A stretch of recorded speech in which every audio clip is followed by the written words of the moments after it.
So hello my dear students, मेरे प्यारे बच्चों, कैसे हैं सभी लोग। आई होप आप सभी लोग अच्छे होंगे, आपकी पढ़ाई अच्छे से चल रही होगी। तो गाइज आज मैं आप लोगों के लिए क्लॉज का लेक्चर लेकर के आया हूँ। क्लॉज ऐसा थोड़ा सा टॉपिक है, सबको पढ़ने में थोड़ा सा मुश्किल लगता है, कई बार लगता है थोड़ी सी दिक्कत होगी, लेकिन जिसने सब्जेक्ट और प्रेडिकेट को अच्छी तरीके से समझ लिया, जिसने कर्ता और विधेय को अच्छी तरीके से समझ लिया कि कर्ता क्या होता है, विधेय क्या होता है, उसके लिए क्लॉज चुटकियों का खेल है। वो ऐसे फिर बिल्कुल हंसी मजाक में चुटकियां बजाते हुए भी बहुत आसानी से क्लॉज के आंसर सॉल्व कर सकता है, कोई प्रॉब्लम नहीं आने वाली। तो गाइस क्लॉज जो है बेसिकली अलग अलग तरह के हो सकते हैं, उनके बारे में हम लोग बात करेंगे, विस्तार से चर्चा करेंगे। अभी स्टार्टिंग में बता करके कोई टेंशन नहीं दूंगा। पहले लेक्चर में हम लोग वैसे भी इंजॉय करते हैं।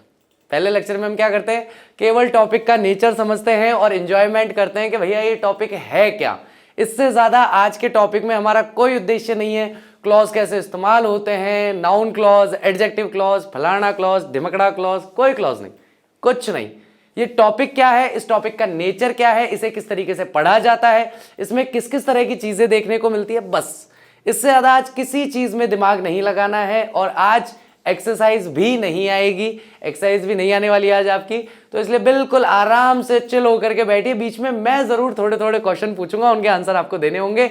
मैं कौन से क्वेश्चन पूछूंगा, तो मैं पूछूंगा सेंटेंस से related question, simple sentence, complex sentence, compound sentence, उनसे रिलेटेड कुछ क्वेश्चंस पूछूंगा। उसके आंसर आज आप लोगों को देने, जो पहले पढ़ चुके हैं केवल उससे रिलेटेड क्वेश्चंस पूछूंगा। नया कोई क्वेश्चन नहीं पूछने वाला आज, ठीक है guys. So without any delay let's start. एक सामान्य साधारण सी प्यारी सी छोटी सी परिभाषा से शुरू करते हैं, डेफिनेशन से शुरू करते हैं कि क्लॉजेस क्या होते हैं। तो डेफिनेशन में हमें सबसे पहली बात क्या मिलती है, उपवाक्य। अब उपवाक्य का सीधा सीधा अर्थ क्या होता है, किसी भी वाक्य का छोटा हिस्सा, कोई छोटा वाक्य। अब वो छोटा वाक्य किसी पर आधारित भी हो सकता है, किसी पर निर्भर भी हो सकता है, स्वायत्त भी हो सकता है, स्व आधारित भी हो सकता है। इन सब के बारे में चर्चा करेंगे। तो clause is a group of words, ये शब्दों का एक समूह होता है, forming part of a larger sentence, जो कि एक किसी बड़े वाक्य का निर्माण कर रहा होता है। Contains a pot and a predicate of its own, जिसमें इसका खुद का एक पॉट होता है और इसका खुद का एक क्या होता है, प्रेडिकेट होता है। अब ये पॉट क्या होता है, तो पॉट को हम लोग सामान्यतः कह देते हैं इसका स्वयं का एक सब्जेक्ट होता है। मैं बोलचाल की भाषा में सब्जेक्ट लिख रहा हूं, बाकी पॉट डेफिनेशन में मिल जाता है, ठीक है। तो जिसमें एक पॉट होता है, एक प्रेडिकेट होता है, यानी कि एक सब्जेक्ट होता है, एक प्रेडिकेट होता है। अब सब्जेक्ट और प्रेडिकेट को बड़े प्यार से समझ लेते हैं कि राम विद्यालय जाता है। कहां जा रहा है भैया, राम विद्यालय जाता है, ठीक है। या फिर राम लंबा है। ये दो तरह के वाक्य मैंने ले लिए। ये दो तरह के वाक्य क्यों लिए, क्योंकि राम विद्यालय जाता है, इसमें हम देखेंगे कि राम जो है वो कर्ता के रूप में क्रिया का संपादन कर रहा है। धीरे धीरे बोलता हूं, प्यार से बोलता हूं, फिर से बोलता हूं, ध्यान से सुन लो। राम जो है वो जाने की क्रिया का संपादन कर रहा है, यानी कि एक्शन को परफॉर्म कर रहा है एज अ सब्जेक्ट। एक सब्जेक्ट या कर्ता के तौर पर वो यहां पर क्या कर रहा है, एक्शन को परफॉर्म कर रहा है। यहां पर हम लोग देखते हैं कि राम विद्यालय जाता है। तो जिसके बारे में वाक्य हो या जो कर्ता का संपादन कर रहा हो, एक्शन को परफॉर्म कर रहा हो, उसे हम लोग सब्जेक्ट या हिंदी में कह देते हैं कि भैया ये हमारे वाक्य का कर्ता है। कौन है हमारे वाक्य का, ये हमारे वाक्य का करता है। अब दूसरा वाक्य जो है राम लंबा है, इसमें राम किसी भी क्रिया को नहीं कर रहा। अरे भाई राम, कोई राम है वो लंबाई में है और उसके लिए हम कह दिया कि भाई राम लंबा है, तो यहां पर राम लंबे होने की क्रिया थोड़ी कर रहा है। यहां पे तो राम की पहचान बता दी या राम की विशेषता बता दी कि भाई राम जो है ऊंचाई में लंबा है। तो ऐसी परिस्थिति में जहां कार्य ना हो, जहां परिचय हो, तो जिसका परिचय दिया जा रहा हो या जिसके बारे में पूरा वाक्य हो, उसे हम लोग सब्जेक्ट या कर्ता कह देंगे। तो ये तो हमारी दो डेफिनेशन हो गई कर्ताओं की, कि कर्ता या सब्जेक्ट किसे कहेंगे। तो जो कर्ता वह होगा जो कि वाक्य में क्रिया का संपादन करता हुआ दिखाई दे, या जिसके विषय में पूरा वाक्य हो, उसे हम लोग कर्ता या सब्जेक्ट कह देते हैं। पहली बात तो अगर मैं पॉट की बात करूं या अगर मैं सब्जेक्ट की बात करूं, तो दोनों ही वाक्यों में सब्जेक्ट हमारा कौन है, बोलो। सब्जेक्ट हमारा राम है। और उसके बारे में, सब्जेक्ट के बारे में वाक्य में जो कुछ कहा गया है, वाक्य में जो कुछ कहा गया है उसे हम लोग प्रेडिकेट कहते हैं। क्या कहते हैं? उसे प्रेडिकेट कहा जाता है। हिंदी में कहूं तो कर्ता, और इस कर्ता के बारे में जो कुछ बताया, वाक्य में कुछ भी आ रहा है, कर्ता शब्द को छोड़ दो, उसके अलावा जो कुछ भी आ रहा है पूरे वाक्य में, उसको विधेय कह देंगे। बोलो क्या कह देंगे हिंदी में? उसे विधेय या प्रेडिकेट कह दिया जाएगा। जैसे कि सुमन फल खाती है, सुमन फल खाती है। कहां लिखूं? इधर लिख देता हूं, सुमन फल खाती है। चलो पहला वाक्य, सुमन बहुत सुंदर है। इन दोनों वाक्यों में फटाफट से मुझे बता दो कि सब्जेक्ट क्या है, प्रेडिकेट क्या है। फटाफट से अपना कमेंट बॉक्स खोलो और कमेंट बॉक्स खोल करके मुझे ये बता दो, इन दोनों वाक्यों में से कर्ता कौन होगा और विधेय कौन होगा। किसे हम लोग सब्जेक्ट कहेंगे, किसे हम लोग प्रेडिकेट कहेंगे। और उन विद्यार्थियों को विशेष धन्यवाद दूंगा जो इसे इंग्लिश में ट्रांसलेट करके, जो इसका अंग्रेजी में अनुवाद करके और उसके बाद में बताएगा कि सब्जेक्ट क्या है और प्रेडिकेट क्या है। तो जो ट्रांसलेट नहीं कर सकते कोई बात नहीं, आप सभी का स्वागत है। हिंदी में बता दीजिए कर्ता कौन है, विधेय कौन है। जो ट्रांसलेट कर सकते हैं वो ट्रांसलेट करके मुझे ये बताएंगे कि इनमें से सब्जेक्ट कौन है और प्रेडिकेट कौन है, और इन दोनों वाक्यों को इंग्लिश में भी लिख के दिखाएंगे। चलिए कमेंट बॉक्स में देखते हैं कौन कौन आज ये कर पाता है। तो सीधी सी बात क्या है, क्लॉज एक शब्दों का समूह होता है जो बड़े वाक्य का निर्माण करता है, जिसमें एक कर्ता होता है, एक विधेय होता है, उसका स्वयं का, उस वाक्य का या उस उपवाक्य का स्वयं का कर्ता होगा और स्वयं का एक विधेय होगा। क्लॉज एक बड़े वाक्य का एक भाग होता है जिसका अपना सब्जेक्ट और प्रेडिकेट होता है। सब्जेक्ट के लिए हमने कह दिया पहले ही, सब्जेक्ट कौन है भैया? कर्ता हमारा सब्जेक्ट है। वाक्य में कर्ता दो तरह से हमने देख लिया। प्रेडिकेट के लिए हिंदी का शब्द हमें मिल गया विधेय।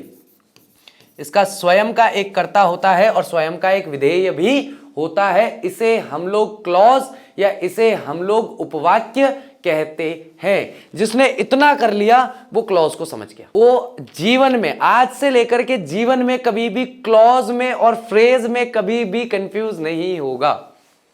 वरना सामान्यतः स्टूडेंट जो है जब क्लॉज और फ्रेज इन दोनों शब्दों को एक साथ सुनते हैं तो उनको लगता है कि सर ऐसा पता नहीं क्यों लग रहा है, कानों में से यूं धुआं निकल रहा है, कौन सा तो फ्रेज है कौन सा क्लॉज है, समझ में नहीं आ रहा। तो एक बड़े वाक्य का भाग जिसका अपना स्वयं का सब्जेक्ट हो और अपना स्वयं का प्रेडिकेट हो, उसे हम लोग क्या कह देते हैं? क्लॉज, या फिर उसे हम लोग उपवाक्य कहते हैं। एग्जाम्पल के तौर पर हम लोग देख रहे हैं, they don't know how to operate a computer.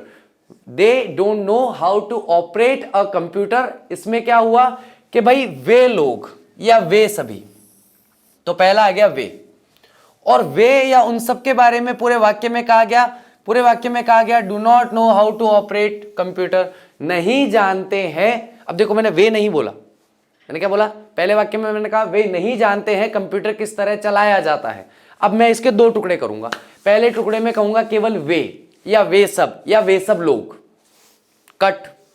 नहीं जानते हैं कि कंप्यूटर कैसे चलाया जाता है। अब ये जो नहीं जानते हैं कि कंप्यूटर कैसे चलाया जाता है, ये पूरा का पूरा वाक्य किसको रिप्रेजेंट कर रहा है, किसको डिनोट कर रहा है, या किस सब्जेक्ट के लिए ये बात कही जा रही है कि नहीं जानते कंप्यूटर कैसे चलाया जाता है? तो ये पूरा का पूरा वाक्य दे या उन सब या वे लोगों के लिए कहा जा रहा है।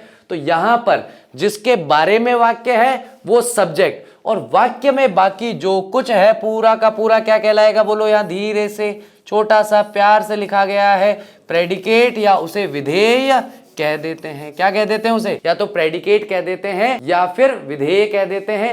इस तरह के क्लॉजेस को मेन क्लॉज कहा जाता है। ये पूरा का पूरा वाक्य आपका मेन क्लॉज है, और इस तरह के वाक्यों को सिंपल सेंटेंस कहा जाता है क्योंकि यहां पर वन क्लॉज है। वन क्लॉज कैसे है? एक सब्जेक्ट और एक ही प्रेडिकेट। तो ये किस तरह का क्लॉज है? वन क्लॉज है कि यहां पर एक ही है, एक से अधिक सब्जेक्ट या प्रेडिकेट नहीं है। अगर एक से अधिक सब्जेक्ट या प्रेडिकेट होता तो क्या होता? भाई एक ही सब्जेक्ट है दे, एक ही प्रेडिकेट है don't know how to operate a computer, तो एक सब्जेक्ट है और एक ही प्रेडिकेट है। तो ऐसी स्थिति में तो कोई समस्या है ही नहीं। वन क्लॉज आ गया और मेन क्लॉज आ गया, तब तो कोई समस्या नहीं है। एक से अधिक होने पर क्या, सीधा प्रश्न ये है। आगे देखते हैं। अब यहां पर अगर हम देखें, if you try you will achieve it, यदि तुम प्रयास करते हो तो तुम सफल हो जाओगे।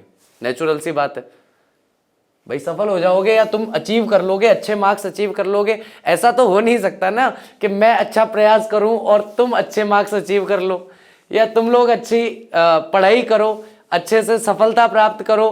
सफलता प्राप्त करने के लिए ट्राई तो तुम लोग करते रहो और सफलता मुझे प्राप्त हो जाए। लेकिन हाँ यार, ऐसा हो सकता है ऐसा हो सकता है कि कोशिश आप करो और सफलता मुझे प्राप्त हो जाए, क्योंकि आप कोशिश करोगे तो आपके 100 आउट ऑफ 100 आएंगे और मैं भी चाहता हूं कि आपके 100 आउट ऑफ 100 आए। तो आपके मेहनत करने से, आपके प्रयास करने से मैं भी उस चीज को अचीव कर सकता हूं जो हम लोग काफी टाइम से बात कर रहे थे। पिछले 2 वीडियो में पता नहीं कहां मेरी आर्मी कहां गई, वो आर्मी दिखाई नहीं दी। आर्मी ऑफ 100 स्टूडेंट पिछले 2 लेक्चर्स के अंदर, यानी ट्रांसफॉर्मेशन का lecture number 4 and lecture number 5 and lecture number 6, ये तीनों के तीनों जो लेक्चर हैं, इन तीनों लेक्चर से मेरी आर्मी जो थी वो एब्सेंट थी। अच्छी बात नहीं है, एब्सेंट हुए हो, वो भी छुट्टी के टाइम में ऐसे कहां बिजी हो गए भाई। चलिए, आप में से अगर कोई है जिसने अभी भी ये तीनों लेक्चर्स नहीं देखे हैं या उस पर अपनी जो भी एक्सरसाइज है उसका कमेंट नहीं किया है, तो अभी जाकर के कमेंट कर सकते हैं।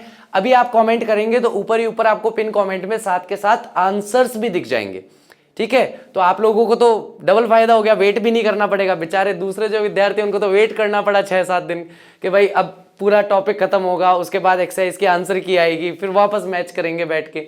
आप लोगों के लिए तो वो समस्या नहीं है। तो आप लोग जाकर के, अगर आपने लेक्चर नंबर 4, 5 और 6 ट्रांसफॉर्मेशन में अगर आपने अभी तक अपना कमेंट नहीं किया है, अपनी एक्सरसाइज नहीं की है, गाइस काम पेंडिंग मत रखो। पहले स्टूडेंट क्या है, टाइम टू टाइम काम करते नहीं है, बाद में फिर आकर के लाइव चैट में या फिर कमेंट बॉक्स में पूछते रहते हैं, सर मेरा बैकलॉग हो गया है, मैं उसे कैसे क्लियर करूं।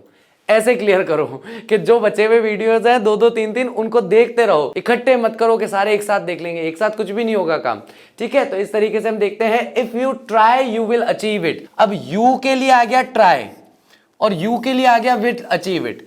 तो एक सब्जेक्ट यानी कि पहला सब्जेक्ट तो हो गया मेरा यू, दूसरा यहां पर एक और सब्जेक्ट आ गया, वो भी हो गया यू। पहले यू का प्रेडिकेट क्या है, ट्राई, और दूसरे यू का प्रेडिकेट क्या है, विल अचीव इट। और ये 2 वाक्य हैं, इन दोनों वाक्यों को जोड़ने के लिए क्या आ गया, इफ, कि यदि तुम प्रयास करते हो। अब देखो, इसी वाक्य को अगर मैं दूसरी तरीके से लिखना चाहूं तो कैसे लिखूंगा, यू विल अचीव इट, पहला वाक्य जोड़ने के लिए आ गया इफ यू ट्राई। तो अब यहां पर हमारे 2 क्लॉजेस हैं। अब यहां पर हमारे कितने क्लॉजेस आ गए, 2 क्लॉजेस आ गए। पहला क्लॉज कौन सा है, यू विल अचीव इट। अब इसको मैंने क्लॉज क्यों कहा, क्योंकि ये मेरा सब्जेक्ट और ये पूरा का पूरा मेरा प्रेडिकेट। तो ये सब्जेक्ट और ये प्रेडिकेट, ये हो गया एक मामला। फिर आ गया एक कंजक्शन, इन दोनों को जोड़ने के लिए, वो कंजक्शन क्या है, इफ। उसके बाद फिर आ गया मेरा एक और सब्जेक्ट और एक और आ गया मेरा प्रेडिकेट। तो मुझे बताओ, एक क्लॉज तो ये हो गया और एक क्लॉज ये हो गया, तो क्लॉज नंबर 1 और क्लॉज नंबर 2। अब मुद्दा ये है कि इनमें से किसे मेन क्लॉज कहूं और किसे सबऑर्डिनेट क्लॉज कहूं। लिखा हुआ है ना यहाँ पे, मेन क्लॉज और सबऑर्डिनेट क्लॉज। तो यू विल अचीव इट, ये मेरा मेन क्लॉज है, लेकिन ये मेन क्लॉज निर्भर किस पे है, ये किस पर निर्भर है कि तुम अच्छे मार्क्स अचीव कर लोगे। ये बात किस पर निर्भर है, अगर तुम प्रयास करते हो तो, अगर तुम प्रयास करोगे तो अचीव होगा, अगर तुम प्रयास नहीं करोगे तो अचीव नहीं होगा। तो जब कोई वाक्य किसी पर निर्भर होता है तो उसे हम लोग कह देते हैं मेन क्लॉज, और जिस पर निर्भर होगा उसे हम कहेंगे सबऑर्डिनेट क्लॉज। क्योंकि सबऑर्डिनेट क्लॉज होगा तभी मेन क्लॉज संभव हो पाएगा, अन्यथा नहीं हो पाएगा। इस तरह के वाक्यों को कॉम्प्लेक्स सेंटेंस कहा जाता है। फटाफट से कमेंट बॉक्स के अंदर मुझे कॉम्प्लेक्स सेंटेंस की डेफिनेशन चाहिए, कमेंट करना है डेफिनेशन। बता, देखो कोई भी है ना फालतू गुस्सा नहीं करेगा इस बात पे। सेंटेंसेस पढ़ाए हैं, सेंटेंसेस पढ़ाते समय बहुत अच्छे से, बहुत प्यार से समझाया है कि सेंटेंस जो है, सिंपल सेंटेंस की डेफिनेशन क्या है, कॉम्प्लेक्स की क्या है, कंपाउंड की क्या है, हर एक सेंटेंस की बहुत प्योरली, बहुत प्यार से डेफिनेशन बताइए। चलिए 2 मिनट का समय दे रहा हूं, फटाफट से कमेंट कीजिए, मैं यही हूं। जब तक कमेंट नहीं करोगे आगे नहीं बढ़ेंगे। फटाफट से कमेंट करो। चलो हो गया?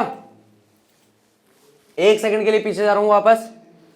एक सब्जेक्ट, एक predicate, main clause, simple sentence, 1 clause से बनने वाला सेंटेंस। आगे बढ़ जाओ। 2 सब्जेक्ट, 2 प्रेडिकेट, पहले सब्जेक्ट का प्रेडिकेट फिर दूसरे सब्जेक्ट का प्रेडिकेट, दोनों को जोड़ने के लिए आया हुआ एक कंजक्शन।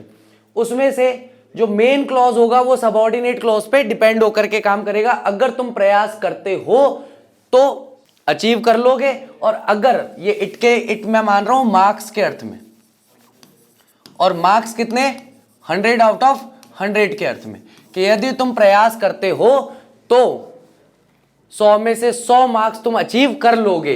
तो ऐसी कंडीशन में पहला वाक्य, दूसरा वाक्य डबल क्लॉज, और डबल क्लॉज में हम लोग कॉम्प्लेक्स सेंटेंस बना रहे हैं, किसको लगा करके, बीच में एक कंजक्शन को लगा करके। तो फटाफट से कॉम्प्लेक्स सेंटेंस किसे कहा जाता है उसको कमेंट कर दो, उसकी डेफिनेशन को, कि इसकी डेफिनेशन क्या होगी। तो चलिए गाइस देखते हैं। तो यहां पर हमें मिल रहा है कंपाउंड सेंटेंस का एक एग्जांपल। कंपाउंड सेंटेंस के एग्जांपल में क्या मिलता है, हमें एक सब्जेक्ट मिला। वो सब्जेक्ट क्या मिला गाइस हमें, तो सब्जेक्ट हमें मिल गया ही, और उस सब्जेक्ट का प्रेडिकेट हमें मिल गया स्लीप्स साउंडली, यानी वह बहुत ही गहराई से सोता है। दूसरा सब्जेक्ट मिला शी, और डज हर वर्क, यानी वह अपना कार्य करती है। तो वह गहराई से सोता है और वह अपना कार्य करती है, दोनों बातों में आपस में कोई लेना देना नहीं है, एक दूसरे पर निर्भरता नहीं है, यानी कि ये स्वनिर्भर वाक्य हैं। दोनों के दोनों वाक्य कैसे हैं, स्वनिर्भर वाक्य है, यानी कि एक दूसरे पर निर्भरता नहीं है। ना ये वाक्य इस पर निर्भर है, ना ये वाक्य इस पर निर्भर है, दोनों कोई भी किसी से निर्भर नहीं है। दोनों को जोड़ने के लिए हमने एंड का इस्तेमाल किया, जो एक तरह का कैसा कंजक्शन है, कोई बताएगा?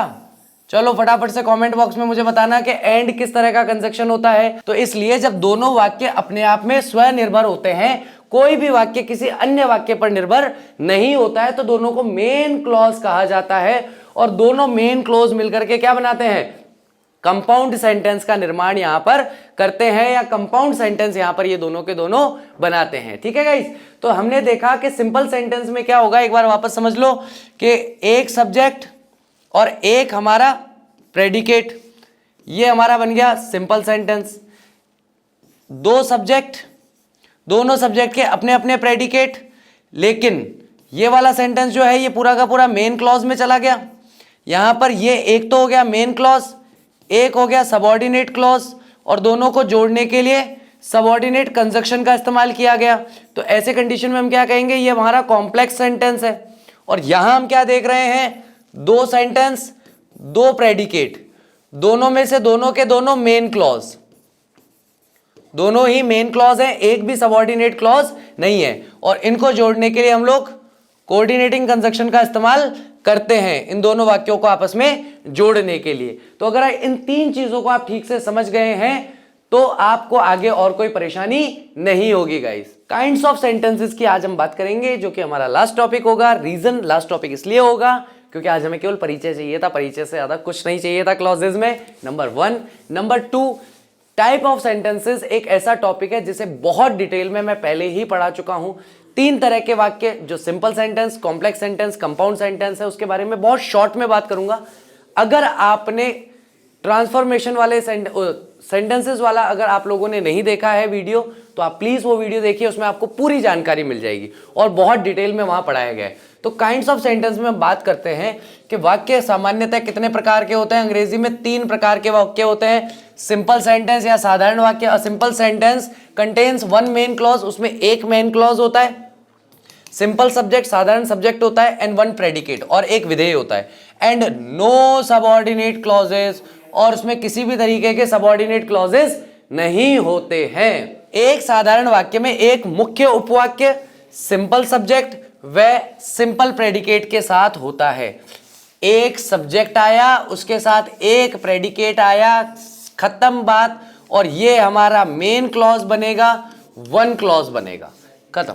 अगर ये स्थिति है तो आप समझ लो कि भैया आप बात कर रहे हो सिंपल सेंटेंसेस की। Example, they like to work hard, वे लोग कठिन परिश्रम करना पसंद करते हैं। एक सब्जेक्ट और एक प्रेडिकेट। दे के बारे में क्या कहा गया? लाइक टू वर्क हार्ड, कठिन परिश्रम करना पसंद करते हैं। कौन करते हैं? वे करते हैं। बात खत्म हो गई। एक सब्जेक्ट, एक प्रेडिकेट, मेन क्लॉज और सिंपल सेंटेंस, वन क्लॉज है। अलग तरीके से लिखूं, ऐसे लिख देता हूं, ये लो साहब, आपका पसंदीदा वन क्लॉज सिंपल सेंटेंस में यहां पर बन गया। सेकंड हमें मिलने वाला है कॉम्प्लेक्स सेंटेंस, जटिल वाक्य जिसे कहा जाता है। सही में जटिल ही होते हैं, तो दिमाग ही खराब करते हैं। A complex sentence contains one main clause. सबसे पहली बात, एक तो मेन क्लॉज रखेगा अपने साथ and at least one subordinate clause, और अपने साथ कम से कम एक सबऑर्डिनेट क्लॉज रखेगा। Both clauses have their own subject, दोनों ही क्लॉजेज का अपना अपना सब्जेक्ट होगा और दोनों ही के अपने अपने प्रेडिकेट होंगे। Both clauses are joined by one subordinate conjunction, यानी कि दोनों को जोड़ने के लिए एक सबऑर्डिनेट कंजक्शन यानी कि संयोजक का इस्तेमाल किया जाना चाहिए। एक मुख्य क्लॉज होगा, एक निर्भर क्लॉज होगा, दोनों ही क्लॉजेस के अपने अपने सब्जेक्ट होंगे, अपने अपने विधेय या प्रेडिकेट होंगे। दोनों को जोड़ने के लिए एक सबऑर्डिनेट कंजक्शन का इस्तेमाल, संयोजक का इस्तेमाल किया जाएगा। एक जटिल वाक्य में मुख्य उपवाक्य कम से कम एक, आश्रित उपवाक्य होता है। दोनों उपवाक्यों में अपने अपने सब्जेक्ट व प्रेडिकेट होते हैं। दोनों उपवाक्यों को एक सबऑर्डिनेटिंग कंजक्शन द्वारा जोड़ा जाता है। As simple as that. सीधी सी बात क्या है? एक सब्जेक्ट, एक सब्जेक्ट, इस सब्जेक्ट का प्रेडिकेट, इस सब्जेक्ट का प्रेडिकेट, दो वाक्य हो गए। इनमें से एक कोई सा भी होना चाहिए मेन क्लॉज, एक कोई सा भी होनी चाहिए सबऑर्डिनेट क्लॉज, और इन दोनों को जोड़ने के लिए, इन दोनों को ऐड करने के लिए एक सबऑर्डिनेट कंजक्शन का इस्तेमाल हमें करना होता है ताकि इन दोनों वाक्यों को आपस में जोड़ा जा सके। सिंपल सी बात है। एक सब्जेक्ट, एक प्रेडिकेट, एक सब्जेक्ट, एक प्रेडिकेट, दो जोड़े हो गए। दो जोड़ों में से एक जोड़ा मेन क्लॉज, दूसरा सबऑर्डिनेट क्लॉज। दोनों को जोड़ने के लिए किसका इस्तेमाल? किसका इस्तेमाल? फटाफट से लिखो, किसका इस्तेमाल दोनों को जोड़ने के लिए? छुपाऊं पीछे का? पहले चीटर्स हैं सारे के सारे, अभी देख के बता देंगे। इधर से भी छुपाता हूं। सबऑर्डिनेट कंजक्शन का इस्तेमाल करना है। किसका इस्तेमाल करना है? सबऑर्डिनेट कंजक्शन का इस्तेमाल वहां पर हमें करना है। और बस ये ध्यान रखना कि उनमें से एक मेन क्लॉज होना चाहिए और एक सबऑर्डिनेट क्लॉज होना चाहिए। ये बहुत जरूरी है बेटा, है ना। यहां पर क्या मिला? अ स्टूडेंट लर्न्स ग्रामर, तो अ स्टूडेंट एक हमारा सब्जेक्ट, अ स्टूडेंट क्या हो गया गाइज हमारा? यहां पर अ स्टूडेंट हमारा सब्जेक्ट हो गया, लर्न्स ग्रामर हमारा प्रेडिकेट हो गया, व्हेन हमारा सबऑर्डिनेट कंजक्शन हो गया, शी फिर से हमारा सब्जेक्ट हो गया, रीड्स इट हमारा सब्जेक्ट हो गया। तो जब वह पढ़ती है तब एक विद्यार्थी ग्रामर सीखता है। अब ये विद्यार्थी और शी जो है दोनों सेम है, तो इसलिए एक सबऑर्डिनेट क्लॉज आ गया, एक मेन क्लॉज आ गया, और यहां पर बनने वाला वाक्य हमारा कॉम्प्लेक्स सेंटेंस बन जाएगा। इस तरीके से हम देखते हैं कंपाउंड सेंटेंस यानी कि संयुक्त वाक्य किसे कहा जाता है? इससे पहले वाले वाक्य को जटिल की जगह मिश्र वाक्य भी कह सकते हो। संयुक्त वाक्य एक compound sentence contains two more main clauses and no subordinate clauses. Both clauses have their own subjects and predicates. Both clauses are joined by one coordinating conjunction. तो यहां पर हमारा subordinating नहीं coordinating conjunction आएगा।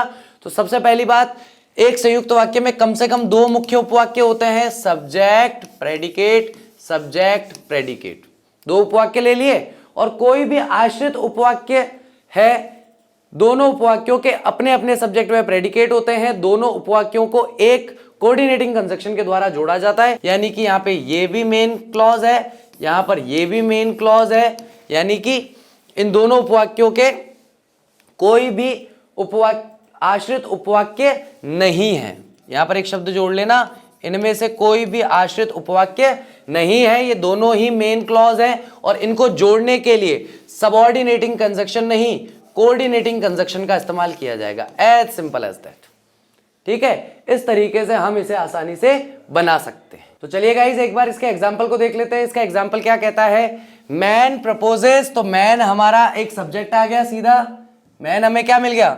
एक सीधा यहाँ पे सब्जेक्ट मिल गया, प्रपोजेस प्रेडिकेट मिल गया, गॉड सब्जेक्ट मिल गया, डिस्पोजेस प्रेडिकेट मिल गया। तो सब्जेक्ट प्रेडिकेट, सब्जेक्ट प्रेडिकेट, इन दोनों का आपस में एक दूसरे से कोई लेना देना नहीं है। और एंड हमें यहां पर कौन सा मिल गया? तो कोऑर्डिनेटिंग कंजक्शन हमें यहाँ पर मिल गया। कोऑर्डिनेटिंग कंजक्शन के अकॉर्डिंग अगर हम यहाँ देख रहे हैं तो ये सेंटेंस हमारा कैसा बन जाएगा, ये सेंटेंस सीधे सीधे तौर पर हमारा क्या बन जाएगा, कंपाउंड सेंटेंस बन जाएगा, क्योंकि दोनों ही मेन क्लॉज है, इनमें से एक भी सबऑर्डिनेट क्लॉज नहीं है। तो इस तरीके से हम बहुत आसानी से समझ सकते हैं कि सिंपल सेंटेंस कौन सा होता है, कॉम्प्लेक्स सेंटेंस कौन सा होता है और कंपाउंड सेंटेंस कौन सा होता है। चलिए फटाफट से मुझे सिंपल, कॉम्प्लेक्स और कंपाउंड सेंटेंस के 3 एग्जांपल्स दीजिए, तीनों के 3-3 एग्जांपल, तीनों के 3-3 एग्जांपल, 3 सिंपल के, 3 कॉम्प्लेक्स के और 3 कंपाउंड के। अभी जितना पढ़ा है केवल उसके आधार पर मुझे इतना सा काम करके दे दीजिए, ठीक है गाइस। तो आई होप आज के लेक्चर को आपने ठीक से एंजॉय किया होगा, पढ़ा होगा। बहुत ही बेसिक और बहुत ही मूलभूत जानकारी आज हमने प्राप्त की है, तो उम्मीद करता हूं कि आपको अच्छे से वो चीज समझ में आई होगी। Thank you very much. I will see you soon in my next lecture. Till that take care of yourself, bye bye. I will see you soon.